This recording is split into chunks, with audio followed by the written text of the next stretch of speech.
प्रदेश कार्य समिति के उद्घाटन कार्यक्रम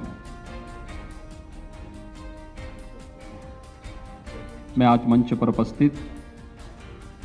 प्रदेश के लोकप्रिय अध्यक्ष माननीय श्री स्वतंत्र देव सिंह जी, प्रदेश के प्रभारी माननीय श्री राधा मोहन सिंह जी, प्रदेश सरकार में मेरे वरिष्ठ सहयोगी उप मुख्यमंत्री श्री केशव प्रसाद मौर्य जी, उप मुख्यमंत्री श्री ब्रजेश पाठक जी, राष्ट्रीय महामंत्री श्री अरुण सिंह जी, प्रदेश संगठन महामंत्री श्री सुनील बंसल जी, प्रदेश के सह संगठन मंत्री श्री क्रमवीर जी, प्रदेश के सह प्रभारी केंद्रीय मंत्रीगण, सभी सम्मानित राष्ट्रीय पदाधिकारीगण, प्रदेश कार्य समिति के सभी सम्मानित पदाधिकारी और सदस्यगण और उपस्थित भाइयों बहनों, उत्तर प्रदेश विधानसभा चुनाव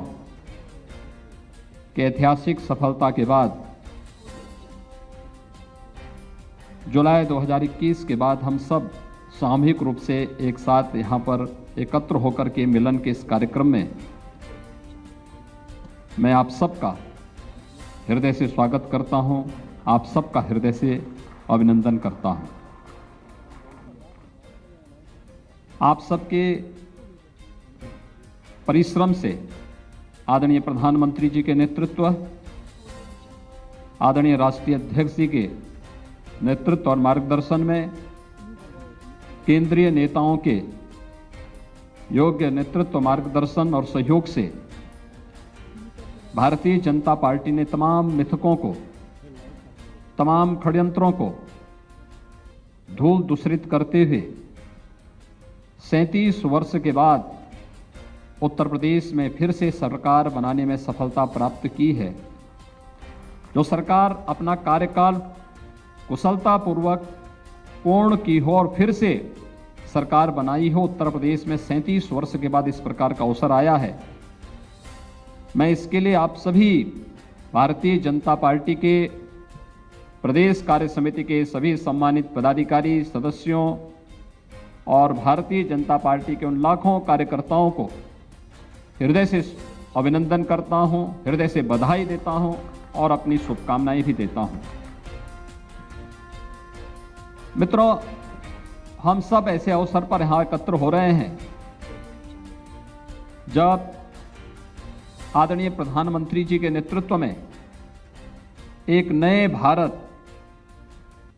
के निर्माण के लिए भारतीय जनता पार्टी के नेतृत्व की सरकार पूरी मजबूती से आगे बढ़ चुकी है। और कल 30 मई को आदरणीय प्रधानमंत्री जी के नेतृत्व में भारतीय जनता पार्टी की सरकार का केंद्र में 8 वर्ष का कार्यकाल पूरा होगा। इस अवसर पर मैं आप सब की ओर से आदरणीय प्रधानमंत्री जी का, केंद्रीय कैबिनेट का और सभी अपने राष्ट्रीय पदाधिकारियों का हृदय से अभिनंदन करता हूं। इन 8 वर्षों में देश एक नई दिशा की ओर आगे बढ़ा है। एक नया विश्वास भारत की 135 करोड़ की आबादी के मन में देखने को मिल रहा है। भारत एक नए भारत बनने की ओर अग्रसर है। एक भारत श्रेष्ठ भारत की परिकल्पना हमें अपनी आंखों के सामने बहुत स्पष्ट दिखाई देता है और जीवन के हर क्षेत्र में विगत 8 वर्षों में प्रधानमंत्री मोदी जी के नेतृत्व में हुई प्रगति अभूतपूर्व है, अभिनंदनीय है और यह इस नए भारत को दुनिया के नेतृत्व के रूप में हम प्रस्तुत करते हुए देख रहे हैं। यह हम सब के लिए गौरव का क्षण है। और इस अवसर पर मैं आदरणीय प्रधानमंत्री जी के यशस्वी नेतृत्व में केंद्र सरकार के 8 वर्ष के इन सफलतम कार्यकाल के लिए भी आदरणीय प्रधानमंत्री जी का, केंद्रीय कैबिनेट का, अपने सभी राष्ट्रीय पदाधिकारियों का हृदय से अभिनंदन करते हैं, स्वागत करते हैं। भाइयों बहनों, 5 वर्ष पहले प्रदेश में प्रधानमंत्री मोदी जी के आह्वान पर उत्तर प्रदेश की जनता ने भारतीय जनता पार्टी के नेतृत्व पर विश्वास किया था और इन 5 वर्षों के अंदर उत्तर प्रदेश ने जिस यात्रा को आगे बढ़ाया वो आप सबके सामने है। उत्तर प्रदेश के सामने जो पिछली सरकारों ने अपने राजनीतिक स्वार्थों के लिए एक अविश्वास की स्थिति पैदा की थी, प्रदेश के बारे में जो धारणाएं देश और दुनिया में बन चुकी थी, इन 5 वर्षों में भले ही 3 वर्ष ही हमें कार्य करने को मिले हों, 2 वर्ष इस सदी की सबसे बड़ी महामारी कोरोना के प्रबंधन और उससे प्रत्येक नागरिक को राहत मिल सके, इस दिशा में जो प्रयास केंद्र और प्रदेश सरकार ने मिलकर के आगे बढ़ाए थे, इसमें ज्यादा समय हमारा प्रबंधन और इससे आम नागरिक को राहत मिल सके, इसमें ज्यादा समय हम लोगों को लगाना पड़ा। लेकिन उस सब के बावजूद उत्तर प्रदेश 2017 के पहले उत्तर प्रदेश के बारे में देश और दुनिया की क्या धारणा थी, राजनीतिक दलों के बारे में, सरकारों के बारे में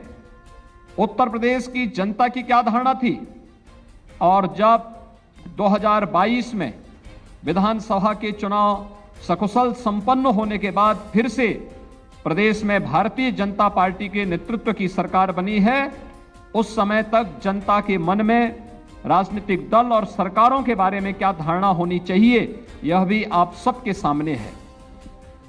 पूरी ईमानदारी के साथ, पूरी प्रतिबद्धता के साथ सरकार और संगठन ने मिलकर के 5 वर्षों तक जो अनथक प्रयास किए, परिश्रम की पराकाष्ठा तक केंद्र और प्रदेश सरकार की योजनाओं को आम जन तक पहुंचाने का परिणाम हम सबके सामने रहा। केंद्र सरकार की जिन योजनाओं में 2017 के पहले उत्तर प्रदेश सबसे पिछले पायदान पर खड़ा रहता था, आज उन सभी योजनाओं में लगभग 4 दर्जन ऐसी योजनाएं हैं जो योजनाएं ईज ऑफ लिविंग के लक्ष्य को प्राप्त करने में सफलता प्रदान करती है। उन योजनाओं में जिनमें पहले उत्तर प्रदेश का कोई स्थान नहीं होता था, आज उन सभी योजनाओं में उत्तर प्रदेश अग्रणी भूमिका के साथ देश के सामने अपनी एक नई पहचान के रूप में सबके सामने खड़ा है। चाहे वह प्रदेश के अंदर 2,61,00,000 गरीबों के घर में शौचालय बनाने का कार्य, मित्रों बहुत बड़ा कार्य था ये। जब स्वच्छ भारत मिशन की घोषणा प्रधानमंत्री मोदी जी ने 2 अक्टूबर 2014 को की थी, उस समय तमाम विरोधी दलों के द्वारा तमाम प्रकार की बातें कही जा रही थी, लेकिन स्वच्छ भारत मिशन का लक्ष्य उत्तर प्रदेश के सहयोग के बगैर प्राप्त नहीं किया जा सकता था। दुर्योग से उत्तर प्रदेश के अंदर उस समय की जो सरकार थी उसकी इसमें कोई रुचि नहीं थी। जिस उत्तर प्रदेश को 2,61,00,000 घरों में एक शौचालय बनाने थे, 2.5 वर्ष में उस उत्तर प्रदेश में मात्र 25 लाख शौचालय बन पाए थे, और इस लक्ष्य को प्राप्त करना था मात्र 4 वर्ष के अंदर। 2.5 वर्ष बीत गए। अब 2.5 वर्ष बीत जाने के बाद मात्र 1.5 वर्ष का कालखंड था जब भारतीय जनता पार्टी नेतृत्व की सरकार आई। यद्यपि भारत सरकार ने, प्रधानमंत्री जी ने हम लोगों की चुनौती को भी देखा और उन्होंने उस समय इसको 1 वर्ष के लिए और बढ़ाया कि देश स्वच्छ भारत मिशन के लक्ष्य को प्राप्त करने के लिए, ODF के लक्ष्य को प्राप्त करने के लिए अब इसे 1 वर्ष तक और इसको विस्तार देती है। लेकिन उत्तर प्रदेश की टीम ने आदरणीय प्रधानमंत्री जी के नेतृत्व में जो पहले से निर्धारित समय था, अक्टूबर 2018 में ही उत्तर प्रदेश को खुले में शौच से मुक्त करने की कार्रवाई को संपन्न करने 2,61,00,000 शौचालय बनाकर के उस लक्ष्य को प्रदान करके आदरणीय प्रधानमंत्री जी के विजन को जमीनी धरातल पर उतारने का काम भी किया। मैं देखता हूं आज भी विपक्षी दलों के लोगों को यह लगता है कि शौचालय बनाने का काम एक सामान्य कार्य है, इसका क्या प्रभाव पड़ने वाला है। लेकिन भाइयों बहनों,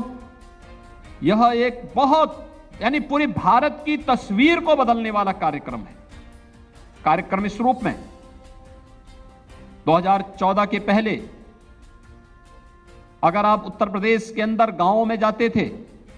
गांव की गलियां पैदल चलने लायक नहीं होती थी, गंदगी का अंबार होता था, बदबू देखने को मिलती थी। स्वच्छ भारत मिशन के बाद, इस कार्यक्रम को सफलतापूर्वक लागू होने के बाद आज गांव साफ सुथरे हैं। गांव में आप पैदल भी जा सकते हैं, कहीं कोई समस्या नहीं। एक पक्ष इसने गांव की तस्वीर को बदला है, इसकी दूसरी तस्वीर इसने नारी गरिमा की रक्षा की है, और इसकी तीसरी तस्वीर इसने हजारों बच्चों को असमय काल कलवित होने से बचाया है। इंसेफ्लाइटिस जैसी महामारी से बचाने में इस अभियान की बहुत बड़ी भूमिका है। आप में से बहुत सारे पदाधिकारी पूर्वी उत्तर प्रदेश के इंसेफ्लाइटिस से प्रभावित उन क्षेत्रों में देखे होंगे जहां पर हजारों मौतें हर वर्ष केवल मस्तिष्क ज्वर और उससे जुड़ी हुई बीमारियों से होती थी। स्वच्छ भारत मिशन लागू होने के बाद, ईमानदारी के साथ उसे लागू होने करने के बाद, आज इंसेफ्लाइटिस से जिस उत्तर प्रदेश में 1.5 से 2,000 मौतें प्रतिवर्ष होती थी, हम लोगों ने विगत 5 वर्ष के अंदर स्वच्छ भारत मिशन की प्रभावी कार्य योजना को लागू करने के बाद उसकी सफलता के साथ इंसेफ्लाइटिस से होने वाली मौतों को 95% नियंत्रण करने में सफलता प्राप्त की है। 95% मौतों को रोकने का मतलब एक उस बहुत बड़े लक्ष्य को प्राप्त करने में हमें सफलता प्राप्त हुई कि आखिर परिणाम क्या है? परिणाम है जो एक मासूम काल कलवित होता था बीमारी से, स्वच्छ भारत मिशन ने आज उसे भी जीवन की मुख्य धारा के साथ जोड़ करके जीने का अधिकार दिया है, और यह सब संभव हो पाया है प्रधानमंत्री मोदी जी के विजन के कारण। भाइयों बहनों, आज अनेक ऐसी योजनाएं, कोई सोचता था कि गरीबों के पास भी अपना मकान होगा। 43.5 लाख ग्रामीण और शहरी क्षेत्रों में 43.5 लाख गरीबों के पास प्रधानमंत्री आवास योजना और मुख्यमंत्री आवास योजना के माध्यम से एक आवास को उपलब्ध हो जाना। ये केवल एक आवास की सुविधा उपलब्ध कराना नहीं, बल्कि आवास योजना के माध्यम से उन लोगों के जीवन में व्यापक परिवर्तन करने के साथ ही उन्हें स्वावलंबन के मार्ग पर अग्रसर करने का भी एक बेहतर प्रयास है। प्रधानमंत्री आवास की योजना, प्रधानमंत्री स्टार्टअप की योजना, प्रधानमंत्री स्टैंड अप की योजना, प्रदेश के अंदर एक जनपद एक उत्पाद की योजना, विश्वकर्मा श्रम सम्मान की योजना, इस प्रकार की अनेक उन योजनाओं के माध्यम से केंद्र और प्रदेश सरकार ने मिलकर के डबल इंजन का एहसास उत्तर प्रदेश की 25 करोड़ जनता को कराने में सफलता प्राप्त की। और उसका परिणाम जब सरकार और संगठन इन योजनाओं को लेकर के प्रत्येक नागरिक के घर तक पहुंचा, प्रत्येक नागरिक तक पहुंचा, उसका परिणाम रहा कि जो तमाम प्रकार का दुष्प्रचार, विपक्ष के तमाम प्रकार के षड्यंत्रों को दरकिनार करते हुए, तमाम गठबंधन महागठबंधन को दरकिनार करते हुए उत्तर प्रदेश की जनता ने उत्तर प्रदेश के अंदर फिर से भारतीय जनता पार्टी नेतृत्व की सरकार पर विश्वास करते हुए उसे 2/3 से अधिक जनादेश देकर के विपक्ष के उन सभी षड्यंत्रों को धूल दूषित करने का कार्य किया। जो एक सपने पाले हुए थे कि हम लोग उत्तर प्रदेश के अंदर अगर इस प्रकार का षड्यंत्र करेंगे तो उस षड्यंत्र से इस प्रकार की तस्वीर पैदा हो जाएगी और उस तस्वीर से हम खंडित जनादेश के माध्यम से फिर उत्तर प्रदेश में अपना जो लूट तंत्र है उस लूट तंत्र को आगे बढ़ाएंगे, वह पूरी तरह बेनकाब साबित हो चुका है। भाइयों बहनों, 2022 का जनादेश बहुत स्पष्ट संकेत करता है कि अगर आप कार्य करेंगे गांव के लिए, गरीब के लिए, किसान के लिए, नौजवान के लिए, महिलाओं के लिए, समाज के प्रत्येक तबके के लिए ईमानदारी के साथ कार्य कर रहे हैं, तो जनता जनार्दन भी उसी मजबूती के साथ जाति, मत, मजहब, क्षेत्र, भाषा से ऊपर उठ करके आपके साथ पूरी मजबूती के साथ खड़ी होती हुई दिखाई देगी। आपने चुनाव में देखा होगा कि आधी आबादी ने अपना आशीर्वाद भारतीय जनता पार्टी को दिया और उसके पीछे उसे एहसास हुआ जो बेटियों और बहनों के सामने सुरक्षा का संकट था, महिलाओं के सामने घर से बाहर निकलने का एक संकट खड़ा हुआ था पिछली सरकारों के समय में, उस संकट से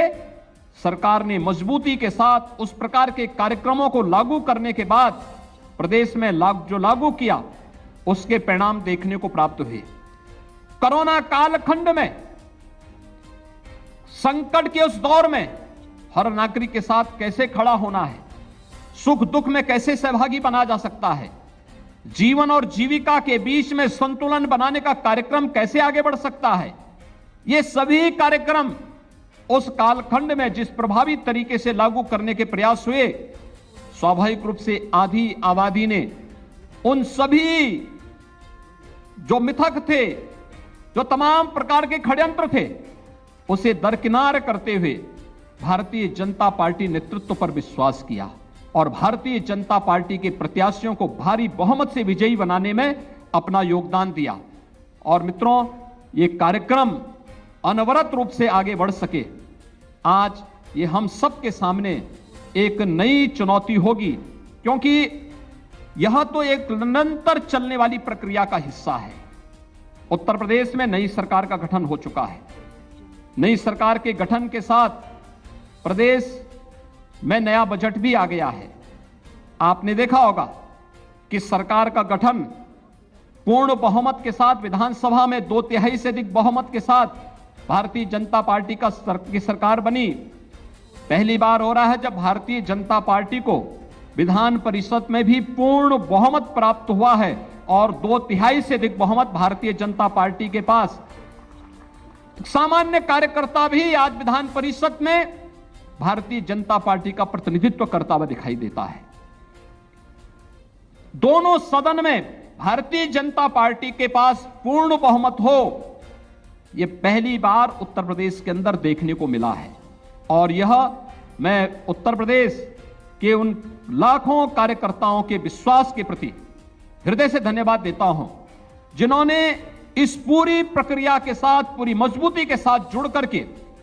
भारतीय जनता पार्टी को दोनों सदनों में पूर्ण बहुमत दिलाने के लिए अनथक प्रयास किया और आज उसका परिणाम हम सबके सामने है। नया बजट भी आपके सामने आ चुका है। मित्रों, सरकार ने अपना नया बजट प्रस्तुत किया है।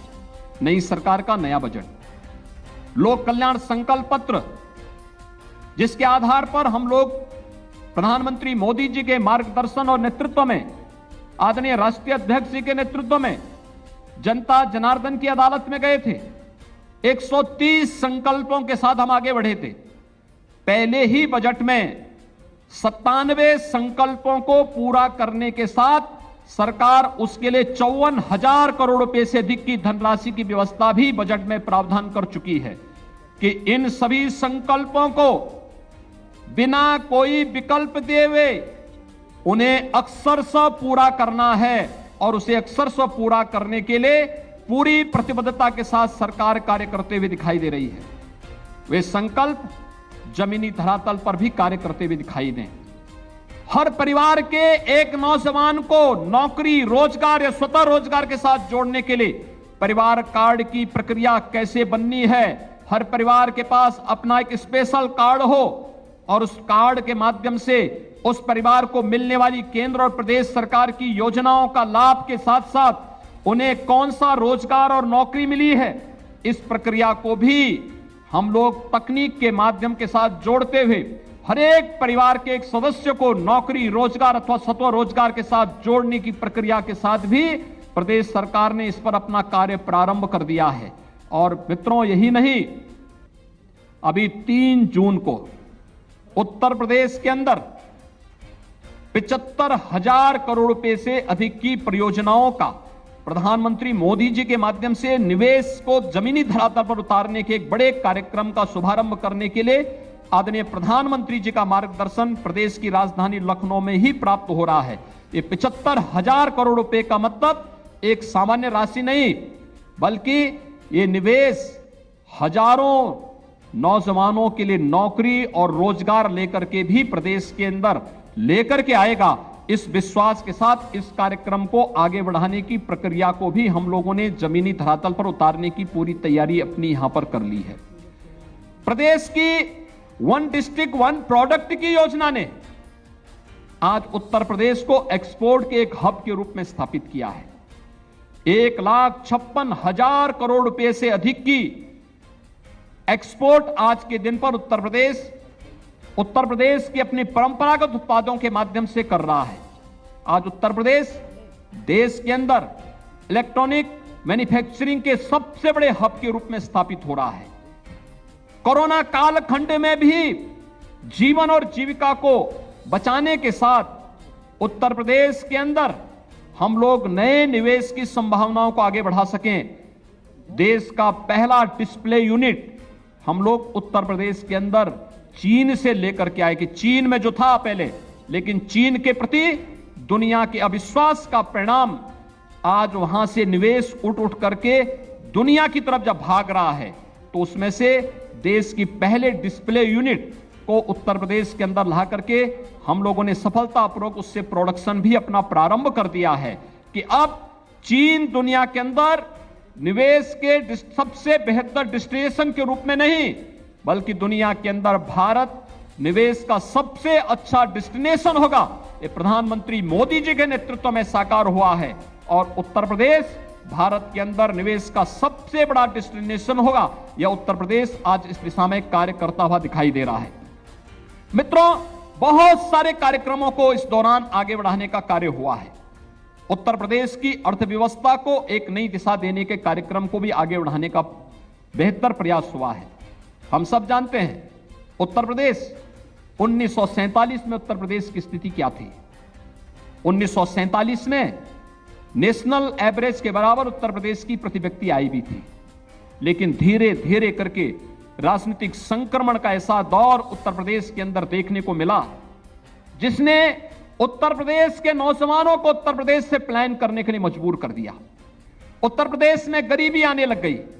उत्तर प्रदेश में किसान आत्महत्या करने लग गया, उत्तर प्रदेश में सुरक्षा का वातावरण पैदा हुआ, उत्तर प्रदेश के अंदर दंगों की श्रृंखला प्रारंभ हुई। छोटी छोटी बातों को लेकर के दंगा होता था, ऐसे लगता था जैसे उत्तर प्रदेश के अंदर दंगाइयों का राज हो। लेकिन आज उत्तर प्रदेश अपनी अर्थव्यवस्था को मजबूती के साथ आगे बढ़ाते हुए विगत 5 वर्ष के अंदर हम उत्तर प्रदेश की अर्थव्यवस्था को दुगनी करने में हमें सफलता प्राप्त हुई। प्रति व्यक्ति आय को दुगने से अधिक करने में हमें सफलता प्राप्त हुई। ईज ऑफ डूइंग बिजनेस में, यानी व्यवसाय की सुगमता के लिए, जो उत्तर प्रदेश देश के अंदर 5 वर्ष पहले 14वें स्थान पर था, आज वह उत्तर प्रदेश विश्व व्यवसाय की सुगमता के लिए देश के अंदर नंबर 2 स्थान पर आ चुका है। यह एक बेहतर उत्तर प्रदेश की तस्वीर प्रस्तुत करता है, जो प्रधानमंत्री मोदी जी के विजन को जमीनी धरातल पर उतारता हुआ दिखाई देता है। और यही नहीं, आज उत्तर प्रदेश दंगा मुक्त उत्तर प्रदेश है। उत्तर प्रदेश ने, नई सरकार ने अपने कार्यक्रम को फिर से प्रारंभ करते हुए जिन कार्यक्रमों को आगे बढ़ाया है, आपने विगत 1.5-2 महीनों के अंदर देखा होगा। रामनवमी का कार्यक्रम शांतिपूर्ण तरीके से संपन्न होता है, हनुमत जयंती का कार्यक्रम शांतिपूर्ण तरीके से संपन्न होता है, रमजान के महीने में अलविदा की नमाज के दिन सड़कों पर नमाज ना होना, यह उत्तर प्रदेश के अंदर पहली बार संभव हो पाया है कि सड़कों पर नमाज नहीं होगी। नमाज के लिए स्थान जो उनका इबादत गाह है, मस्जिद है, ईदगाह है, वहीं पर